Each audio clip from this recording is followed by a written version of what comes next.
भोले जी और माता पार्वती जी के कमल चरणों में गोर चुके गोर लागतानी हमार प्रणाम स्वीकार होके। माँ जगदम्बा भवानी के कमल चरणों में गोर चुके गोर लागतानी हमार प्रणाम स्वीकार होके। सब देवी देवता के कमल चरणों में गोर चुके गोर लागतानी हमार प्रणाम स्वीकार होके। नीलम दीदी और हरेंद्र भैया के कमल चरणों में गोर चुके गोर लागतानी हमार प्रणाम स्वीकार होके। सब गुरु भाई बहना के कमल चरणों में गोर चुके गोर लागतानी हमार प्रणाम स्वीकार होके। आशीर्वाद के चाहना बा तो देखिए गुरु भाई बहना, हम आप लोगन के बहुते सरल शब्द में कहानी के माध्यम से भोले जी और माता पार्वती जी के चर्चा सुनावे जाता नहीं। तो ये चर्चा के आप सभी पूरा सुनो, कबू चर्चा आधा अधूरा नहीं सुने के चाहिए। देखिए कभी भी चर्चा होला तब गुरु बहना लोग 3 घंटा तक बैठ के चर्चा करेली, भजन कीर्तन करेली, प्रसाद लेके घरे आवेली और अपने जीवन के धन्य बनावेली। तो आप सभी तो मोबाइल से सुनने के बाद तो पूरा सुनिए, हमारे यही रिक्वेस्ट बा और भोले जी के आशीर्वाद प्राप्त करी।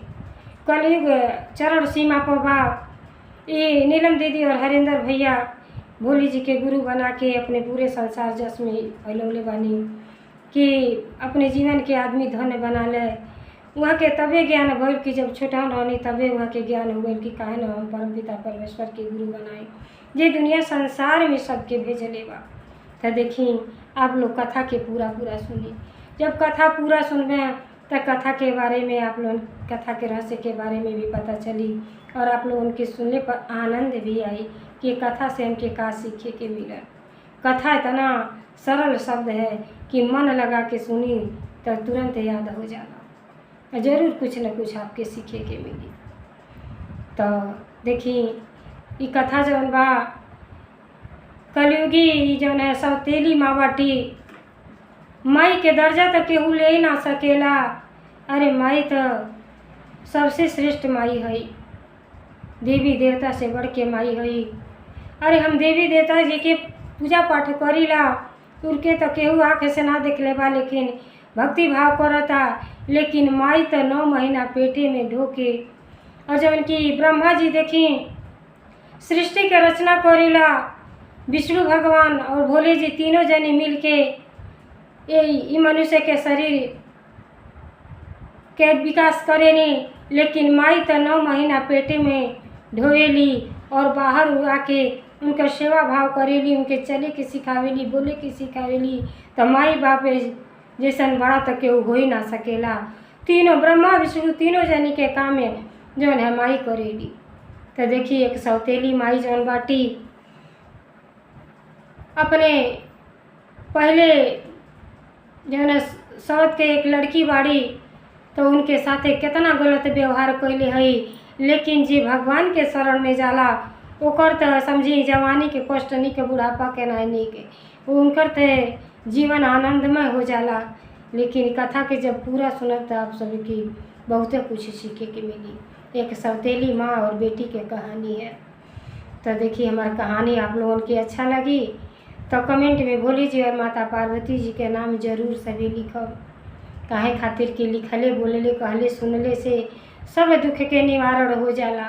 वही बहाना है आपको कम से कम परमपिता परमेश्वर के नाम ले ले। मरते समय एक बार भगवान के नाम ले से उद्धार हो सकेला। तो भक्ति भाव अगर प्रतिदिन करी तो कितना लाभ मिली आप सोच ही सकेला।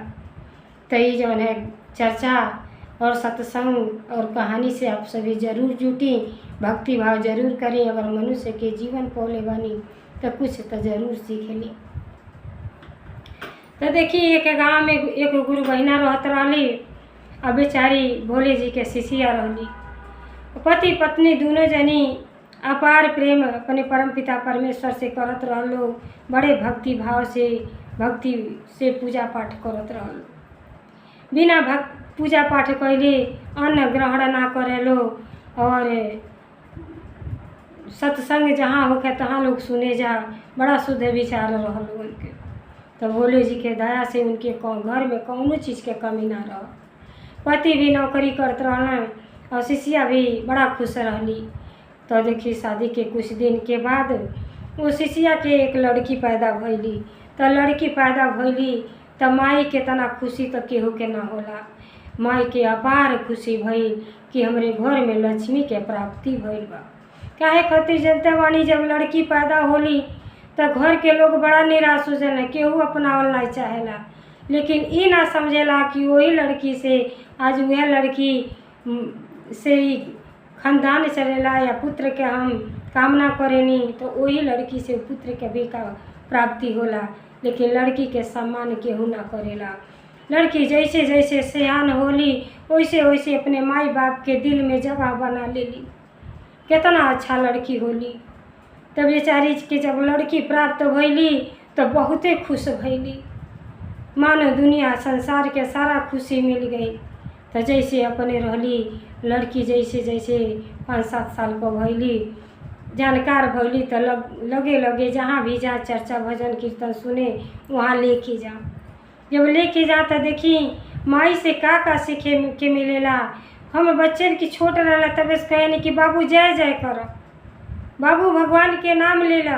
कितना बार हम रटावेनी, हर चीज़ सिखावे वाला माई बाप होला। और वही माई बाप के जब बुढ़ापा आ जाता तब बच्चे हंस के ठुकरा देता ना कि अनाथ आश्रम में भेज देता ना। अरे धिक्कार बा वैसने बेटन पर। अरे कलयुग के तो समाप्त करी सभी, अपने अंदर बदलाव लाई, अपने माँ बाप के सेवा करी। माँ बाप के सेवा में चारों धाम बा। तो जब बेटी जो है कहीं माई जा तो बेटी के अपने लेके जा। अब बेटी गईली तो जैसे माई रहली वैसे संस्कार बेटी में रहल। जैसे होश संभरली कोनो प्रकार के कुछ के इशारा करे तो टप टप काम करें और माई के साथे चट दे नहालें और मंदिर में जा तब पूजा पाठ करें, जय जय करें। लेकिन देखी केहू नसीब के ना जानेला। जैसे 7 साल का भइली तैसे माई के अचानक मृत्यु हो गई। जब माई मर गईली तो लड़की बहुते रोए, रो रो के बुरा हाल हो गई है। कहे कि माई हमसे इतना प्रेम करत रहली, अब माई के कहाँ से माई के खोज के लिए बहुत रोए। तो जौन बाप रहना गुरु भैया वो बड़ा अच्छा रहना, अपने बेटी के लालन पालन बहुत बढ़िया से करत रहना। लेकिन नौकरी बेचारा करत रहना, घर में और केहू ना रह। टोला मोहल्ला लगल कहे कि काहे ना आप दूसर शादी कर लेता नहीं, बहन बच्चिया के माँ मिल गई हैं, जौन है ये लड़की जौन आपके बाटी पूजा इनके माँ मिल गई हैं और घर संवारे वाले भी आपके पत्नी हो जाइए तो आपके इतना भार ना रही, विवाह दूसर करी। लेकिन गुरु भैया सोचा कि बियाह करी और ना जानी कैसन पत्नी मिली है, ये लड़की के देख रेख करिए कि ना करिए, असमंजस में पड़ल है। गुरु जी से यह कहे कि ना जानी कैसन घर परिवार मिली। अरे जी बहुत अच्छा रहल तो जेके देखी जी बहुत अच्छा रहला तो जेके यहाँ जरूरत रहेला ओके वहूँ जरूरत रहला। और गुरु भैया के मर गए से जौन है गुरु भैया अकेला पड़ गए, उनका पति बहुत निराश रहे और बेटी के बारे में समझ ही ना पावे कि क्या करे। तो जब सब के दबाव दे लगल तो सोचल ठीक है बा घर में आ जाइए तो माई के ममता मिली, हमरे बेटी के घर में कौनो चीज़ के कमी तो बना। तो बेचारा अपन दूसर विवाह को लिया। जब दूसर विवाह को के पत्नी ले अला तो जबले उनकर लड़की ना कोनो बच्चे ना भइल रहलें तबले तो कुछ माने मान सम्मान इज्जत कैली अपने बेटी के। लेकिन हर काम वही 7 साल के लड़की से झाड़ू पोछा घर के सारा कार्य कराम। खाली प्रेम करे वाला उनका पिता रहना, वह अपने बेटी के जब खाली रहें तो बेटी से जब प्रेम करें तब वो बहुत जलन होकर सौतेली माँ के कि लगता कि हम इनके देखे ना रेख ना करेनी, आप ऐसा करेला कि पता चल जाला रोरे के तो खाली वही पूजा लड़किए लौकेली। और जब वो अपने ऑफिस चल जा रात दिन खटावें कि झाड़ू करे के बा, पोछा करे के बा, खाना बनावे के बा, कपड़ा धोए के बा, रात दिन अपने सुतल रहें और वही लड़की से सारा काम करावें। लेकिन वो बेचारी वही में समय निकाल के उती चुकी लड़की अपन नहा धो के पूजा पाठ करे। चर्चा भजन में तना जा पावे कहाँ से माई इतना ज़्यादा काम सौंप दें कि दिन भर बेचारी करते रह जा। अब देखिए जब समय धीरे धीरे बीतल, साल भर के बाद वहू के एगो लड़की हो गई। जब आपन लड़की हो गईली तब वो लड़की से तो एकदम निगाह हटा लेली, हर तरह के दुर्दशा करे लगली। ना कपड़ा शुद्ध दें, ना खाना पीना शुद्ध दें, खाली काम ही काम, काम ही काम बेचारे। लेकिन काम से हारे ना, परमपिता परमेश्वर के हर हमेशा याद करें।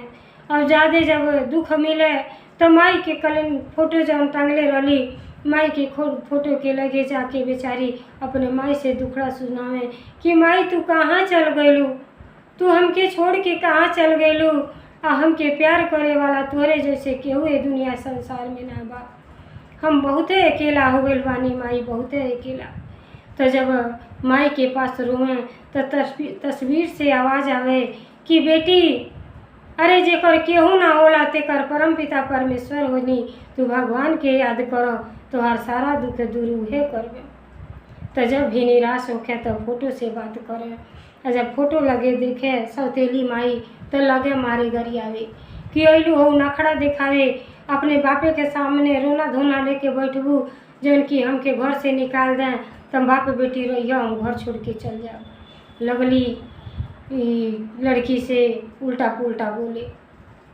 तब लड़की कहली कि नहीं माई काहे तू घर से जेबू, और कुछ जाए के बाद तो हम ही घर छोड़ देता नहीं, लेकिन तू अपने घर में रह माई, हम अपने पिता से कुछ हो ना कहेनी। अब वो आवे तो देखे जब एकदम बेटी काम में व्यस्त रहे तो बेचारा के बड़ा दुख होके कि जौने बेटी के नाते अपन विवाह कहनी कि हमारे बेटी के देख रेख करिया, लेकिन ये घर में तो हमारे बेटी के दिन कौनो कदर नहीं है।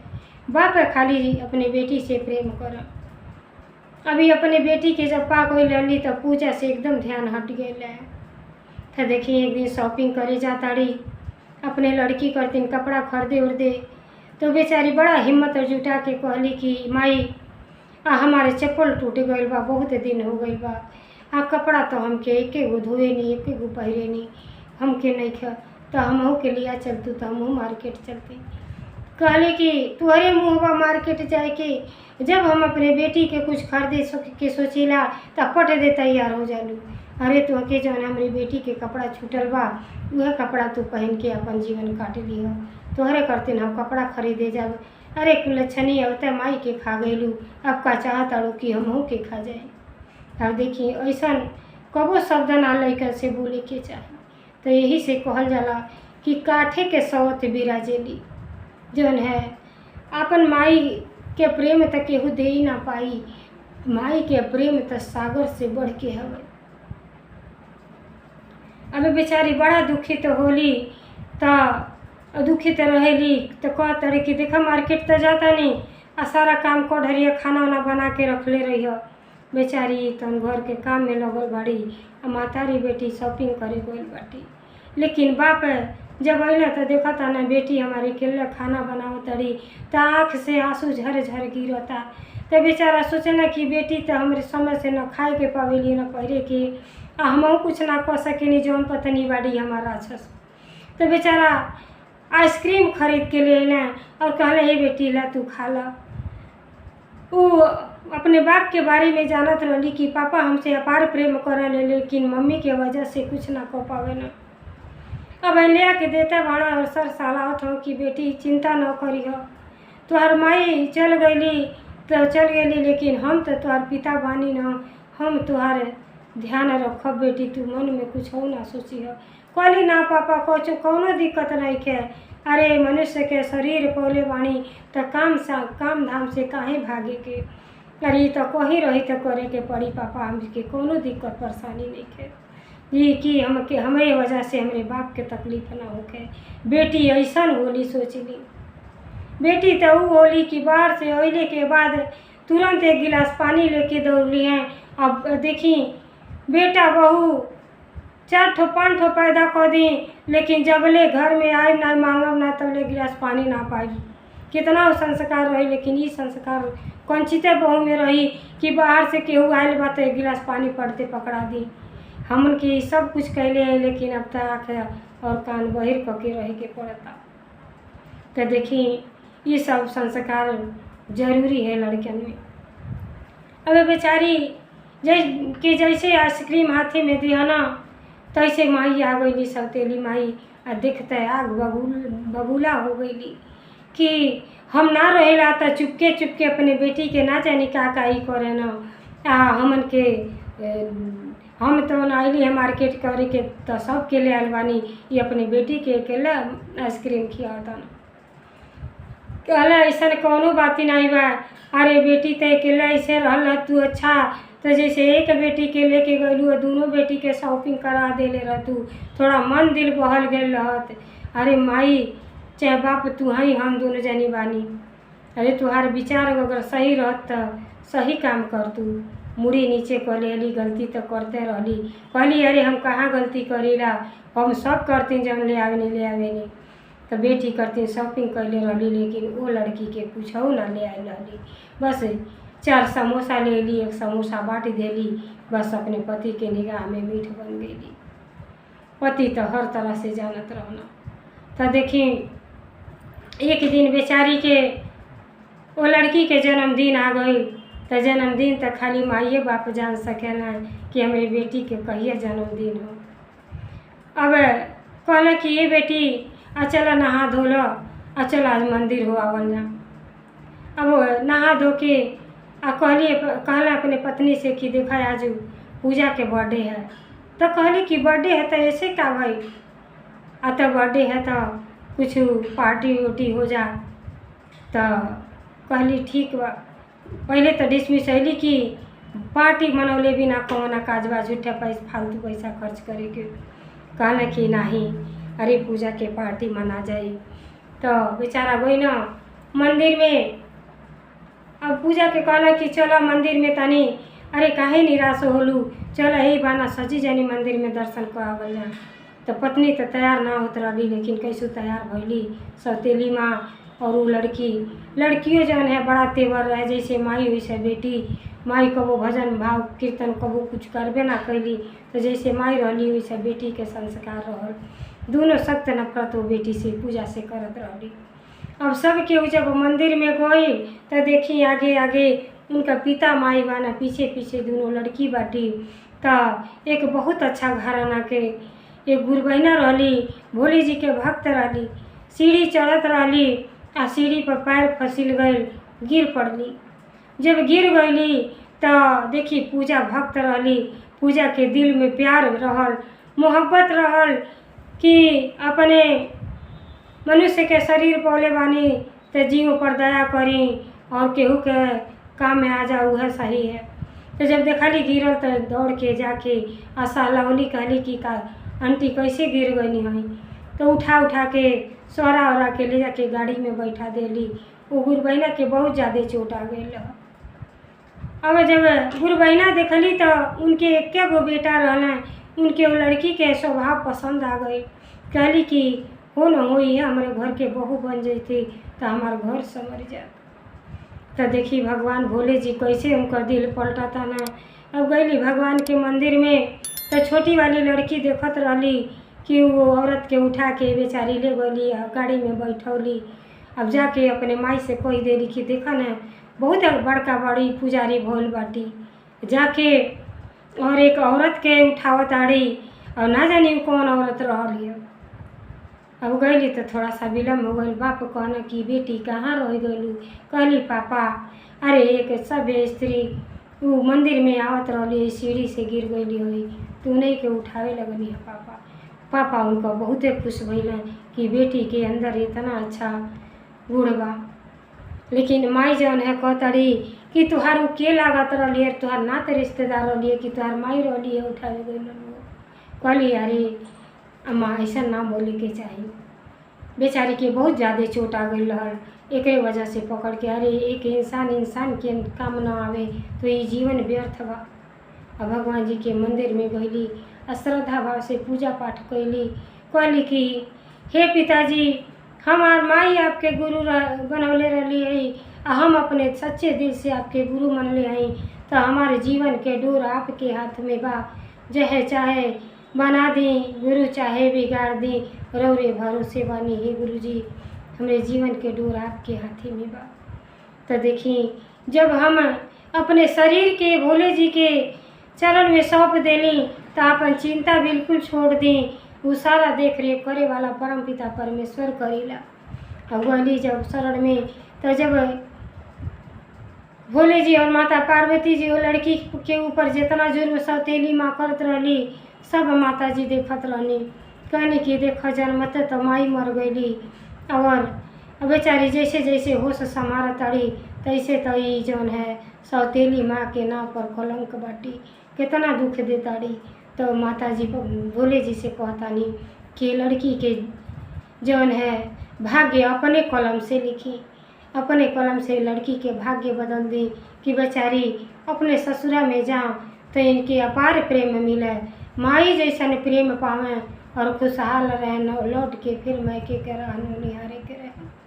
तो देखी माई तो वो होली, एक माई वो है कि इतना ममता लुटावेली कि अपने हर भक्त के खुश देखल चाहेली। अब देखी जैसे पूजा को के आई लोग निकलता तैसे वो बन मनौता रहली कि लड़कवा के माई कि देखो ना वो लड़की के हम नमो ना पूछनी कि कर लड़की है न तो पहुँच जैती अपने लड़का के रिश्ता लेके। तो सौभाग्य ऐसा होला जैसे अब मंदिर में बड़ा देरी हो गई पूजा पाठ करके निकल लोग तौले वो अपन दर दवाई करा के मंदिर के गेट पर आ गईली।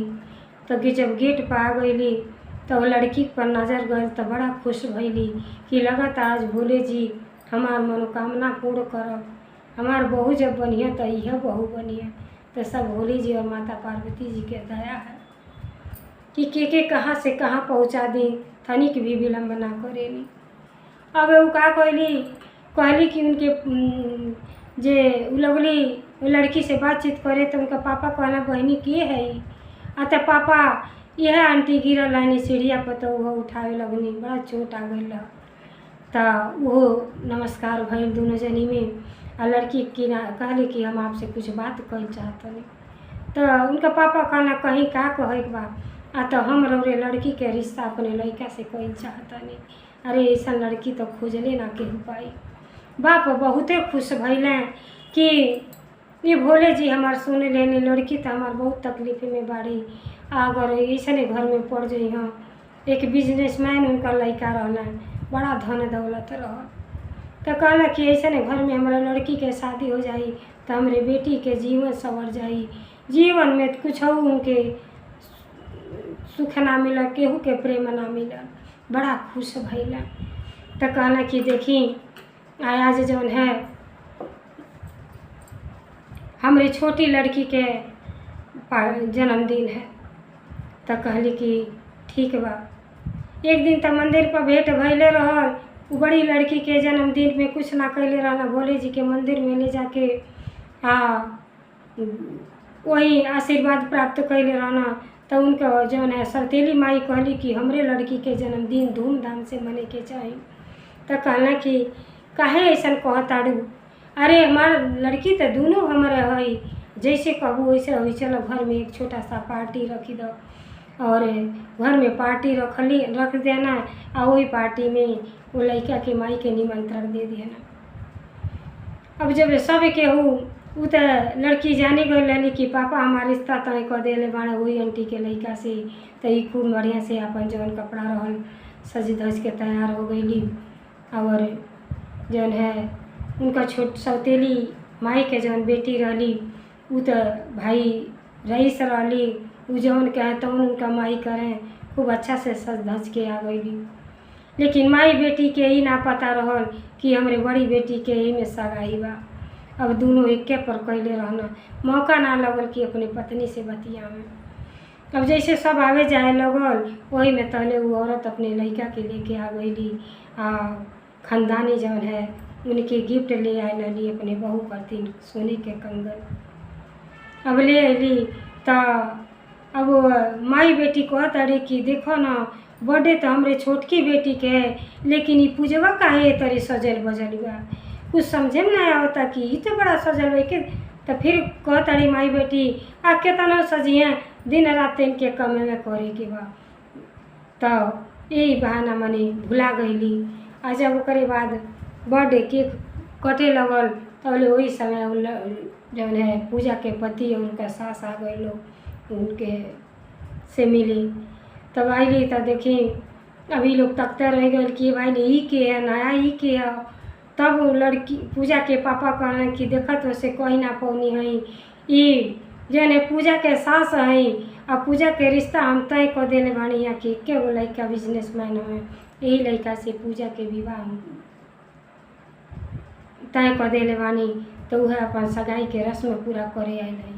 माई तो भड़क उठली कि ये गरीब ये सौतेली बेटी के इतना अच्छा घर रिश्ता खोजले बानी इना कि कहीं ऐसा छोटे मोटे में कह दे। तो बड़ा उनके दुख भइल कि काहे इतना बड़ा घर में ये लड़की के विवाह करत ताटी आई विवाह तो हमरे बेटी के होखे के चाही। तो देखी जौन भोले जी के चाहब उहे होई। बहुत चाहली कि हमार लड़की के वो पसंद कला हमारे लड़की से विवाह हो जा, लेकिन वो माई जौन रहली वो लड़की के देखते मोहित हो गई रहली। कहली कि जब होई हमारे बेटा के विवाह तो पूजे से हुई। अब जौन है पूजा के जौन है पति अपने ऑफिस में वो पार्टी रखला तो पार्टी में अपने पत्नी के बुलावल चाहना कि पूजा भी है यहाँ। तो पूजा करती जानत रहना कि पूजा सौते के माई सौतेली है।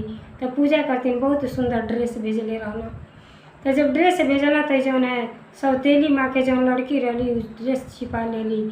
जानी ना पौली कि वो ड्रेस भेजले बाड़े, लेकिन कहले रहना कि घर भर के आवे के। तब में अब माई सोचली कि यह पुरान धुरान पहिर के जाए ते के नाफिस कर दिए हमार लड़की खूब पहिर ओढ़ के जाइए तो हमारी ये लड़की के विवाह वो बिजनेसमैन से हो जाए। तो जब जैसे वो फंक्शन में पहुँचली तब बाहर वो लड़का देखला कि ये अच्छा कपड़ा नहीं पहन ले। तो अपने ऑफिस से एक औरत के बोलौना कहना कि इनके ले जा ब्यूटी पार्लर में आप बढ़िया से इनके सेटिंग वेटिंग करा दिया, कपड़ा वपड़ा सब बदलवा दिया। अब गईली तो देखी इतना धन दौलत रहा भोले जी के दया से उनके कोनो चीज़ के कमी ना रहा। अब वो लड़का स्वयं अपने तैयार कर देना मालूम पड़े कि थी अप्सरा उतर के आए बड़ी बहुत सुंदर लड़की पूजा लगा। अब पूजा के जब माई और बेटी देखली तो चकित रह गई कि ये दादा घर से तो पहन के ऐसा कपड़ा आइली हो तो कैसे यहाँ का हो गई। अब वो समाज में कुछ बोलू ना पावे। पति जौन है उन्हीं के पसंद कैले। फिर उनका जौन है सास वहाँ आ लली तो खानदानी उनके हार पहनौली। अब माई बेटी तो है बहुत ऐसा करे लगली। तो कहला उनका पति कि कपड़ा तो तोके भेजले रहनी तो काहे ना कपड़ा पहन के अली। तो कहली कैसन कपड़ा, अरे कपड़ा जौन रहल में से अच्छा देख के ये पहन के अली है। माई तो हमार सौतेली है जौने भी दे देली उके पहन लेली। अब बात के समझ गई ना। अब अली तो देखी जब घरे अली तो माई बेटी बहुत इच्छा करे लगली। बाप गई ना तब लगना शादी के तैयारी करे, बिखो गाना लगना खरीदे। तो जब बिखो गाना अपने बेटी के खरीदा तो कहली कि एक का जरूरत बा, सबसे पहले तो हमरे बेटी के बियाह होखे के चाहिए। तब कहना कि बताओ ना ये बेटी जौन है 8 साल के जेठी हो तो पहले जेठे को होई कि छोटे को होई। अरे जैसे हम पूजा के विवाह करतानी ऐसे हम अपने छोटी बेटी के भी विवाह करब, ज्योति के भी करब। तब तौनी पर माई के इच्छा रहे। अब बिखो गाना घरे सोनार के बोलौला सजी मंगवौला। अब माई का कहली रुपया जौन दिहले रहना ओमे से आधा चोरा लेली कि मध्यम दर्जा के छोटा मोटा बिखो गाना उनके खरीदा जाई। अब जब बिखो खरीदे लगला तब जेवर खरीदे लगला तो कहे कि हमरे बेटियों के हई चीज़ चाहिए, छोटकियों के हई पसंद बा। कहना ठीक बा पसंद बा तो ले लो। तो पैसा जब गिने लगना तो पैसा कम पड़ गई। पैसे कहे कि हमार पत्नी चोरा लेली। सोनार कहना अरे कोनो बात नहीं, अरे आप तो ऐसे मानल जानल आदमी है हमार बादू में दे देना कोनो बात नहीं के। सोनार चल गई ना। लेकिन माई के दिल ना पसजल कि वो बेटी के विवाह तय कैले बानी तेले बेटियों के बुला के दिखा दे कि ये बेटी है तोहरे खातिर तोहर पापा आई चीज़ ले आयल बाना। उनके इतना खाली काम ही काम लौके बेचारी के 1 मिनट के आराम ना रहे। बेचारी जब काम धाम क के बना खिया के जब सुते गईली तब पिता के मन में आयल कि ले चली अपने बेटी के दिखा दी। अब थोड़ा फुर्सत में हमार बेटी भइल बाड़ी। जब ले गई ना देखा कि ये बेटी देखा है जीवन बढ़िया बा। कहली जब रौरे माँ अम्मा पसंद कहले बानी तो बढ़िया हुई। तो माई जौन है आड़े से ताकत रही सौतेली माई। कहताड़ी कि बाप बेटी के बीच में ही का चल रहा बा, आ हमन के समनवा देखौले रहती त नाही। कहना अरे का ही तू मरो ताड़ू हमार तुहार। अरे जब ई तो काम तोहके करे के चाही कि ओकर बियाह है लड़की के तो ओके देखा देवे के चाही, लेकिन ओके 1 मिनट के फुर्सत ना देलू। तो हमरे मन में आयल है कि कम से कम जैसे छोटी लड़की पसंद करके अपन ले लेला, वैसे बड़ी लड़की भी पसंद करके ले ले। माई के तो ऐसा होखे के चाही। फिर मुँह नीचे और माँ ले ली और अंदर घुस गई। तब देखी अब बड़े धूमधाम से बेचारी के बारात आवता, बड़े धूमधाम से बारात आवता। तो जो है छोटी लड़की जौन रही कि एगो लड़का से प्रेम करे लगली। जैसन जनते ही जैसन आचरण बनाई वैसने रही। अब वो जौन है लड़की के इतना ऐश आराम देले रही कि जौन वो चाहे तौने करे। माई के बिगाड़ल कहला कि माइए बाप के बिगाड़ल बेटी बेटा आ पटवारी के बिगाड़ल खेत कबो ना सुधर सकेला। तो माई के अंदर तो गुड़ कौनो ऐसा रहबे ना कही, ईर्ष्या के अलावा कुछ ना जानत रही। और वह गुड़ बेटी में रह। बेटी एक लड़का से प्रेम करे लगली और कहली, तब जाके वही लड़की से मिले लगली। तब एक दिन पूजा कहली कि का बात है, इन्हें उन्हें कहाँ जाली आवेली। तो देखा ताड़ी कि एक लड़का के साथे घूमत फिरत ताड़ी। सोचेली कि हमार बाप इतना बड़हन आदमी आ कहीं केहू देख जाई जान जाई तो कितना हमारे बाप के मुड़ी नीचे हो जाई। आके अपने पिता से कहली कि पिताजी ऐसा ऐसा बात ही हो। तो वो अपने में औरत से कहना कि बताओ ना तुम्हार प्यार दुलार ऐसा बिगाड़ देले बा कि बेटी के अपने एकदम फ्री छोड़ देले बाटू कि बिहाज तो वही ठीक बा, लेकिन बिहान कहीं मुड़ी ना हेठ कर दा। माई आग बबूला हो गई कि का ही बात कहतानी। तो का कहतानी कि देखो ना आए दिन ही लड़कन के साथे घूमत आटी। तब देखी अब घूमते एक जब सो जान गई कि सब केहू जान गए तो एक दिन ले ली लड़का के दिखा देली। लड़का के बारे में जब बाप पूछे लगना तब मध्यम दर्जा के लड़का रहल, सच्चाई सब बता देलस। ओके कौनो धन दौलत ना रहे, लेकिन ये अपार प्रेम करत रही, झूठा झांसा दे के इनके घुमावत रहे। कहला ठीक बा, अगर तुहार पसंद बा तो गरिमा के विवाह बीत जाई तो ओकरे बाद तोहरो विवाह कर दे। अब देखी अब गरिमा के बारात दुआरे पे आइल बा। अब जौन है उनका माई सोचत ताड़ी कि अब माई वो बेटी के साथे गलते सोचत ताड़ी कि बारात में अब दुल्हन जौन है पूजा के ब्यूटी पार्लर वाली आइल बा सजावता, तौले घर में आग लगा दे ताड़ी कि बेटी बार जर जाई, मुँह जौन है शरीर जौन है क्रूप हो जाई तो एक अच्छा घरे रिश्ता ना हुई। तो देखी जब इतना गलत कैली तो भगवान भोले जी उनके साथे का कैली। और उधर उनका बेटी सोचा ताड़ी कि गरिमा के जैसे इन्हें बारात आई और बारात के पीछे हमन के दोनों जनी भाग चला जाए घर में से। तो देखी बुरा काम के बुरा ही नतीजा होला। वो बेटी के कबो मान सम्मान ना देली, जौने बेटी के मान सम्मान देली वो बेटी नाक कटा के बाहर भाग गईली। और जौने बेटी के इतना कष्ट देली वो बेटी के देखी भोले जी स्वयं कैसे रक्षा कैले बानी। अभी का कैली घर में आग लगा देली, ओकर बाराती आ गइल बा, हु कोई के घरे में आग लगल बा जरता। तो देखी ओमें कैसे भोले जी साक्षात जौने घर में पूजा बाड़ी वो घर में चारों ओर तरफ आग फैल गई बा, लेकिन पूजा के शरीर सुरक्षित बा। अब उनका बाप देखना तो बेटी के लेके लगना भागे आ लेके हॉस्पिटल गई ना तो बेटी साक्षात बच गईली। सब भोले जी के दया है, आग में से बच गईली। और जब बेटी बच गईली तब पता चलता कि सौतेली माँ के लड़की जो है दूसरा लड़का लेके भाग गईली। तब माई के पछतावा के सिवा कुछ ना रह गई। अब लगली रोए, पागल हो गईली। कहली कि जौन है सचमुच कहल जाला कि सौतेली माई काठे के सौत बिराजेली। हम बहुत गलत पूजा के साथे कैनी, पूजा हमके माफ़ कर द। लगली गोड़े गिरे कि पूजा तो के कबो ना हम बेटी स्वीकारली और बिना माई के बेटी इतना अच्छा संस्कार सीखली। बेटी पूजा के विदाई भइल अपने घरे गईली, घर में आनंद पूर्वक से रहे लगली। और जब इनकर बेटी भाग गईली तो देखी न घर के भइली न घाट के भइली। लाख कोशिश कैली लेकिन जेकर रिश्ता भगवान जी एकर जोड़ी बना दे में वो जोड़ी के केहू ना तोड़ पाई। अंतिम समय तक वो लड़की के बहुते दुर्दशा कैली, लेकिन भोले जी के दया से उनका घर परिवार इतना अच्छा गुरु बहिना उनका सास मिलली कि माई से बेसी प्रेम करत रहली। बाप के जीवन धन्य हो गई। कहला कि अब हमारी बेटी के कष्ट से दूर हो गई और भोले जी के सब दया है। तो बेटी अपने ससुरा में जाके आनंद पूर्वक से रह लगली। अब दोनों जनी सास बहू भोले जी के भक्ति भाव करे लगली। जो नेहा ना करे के मिलत रहल वहाँ कोनो पाबंदी ना रहल, बहुत प्रेम से भक्ति भाव करे जीवन के अपने धन्य बना लेली। आ इधर जन है सौतेली माँ हुटकत और प्राण त्याग देली। और प्राण त्यागले के बाद ऐसा खराब कर्म कैले रहली कि नरक में गईली।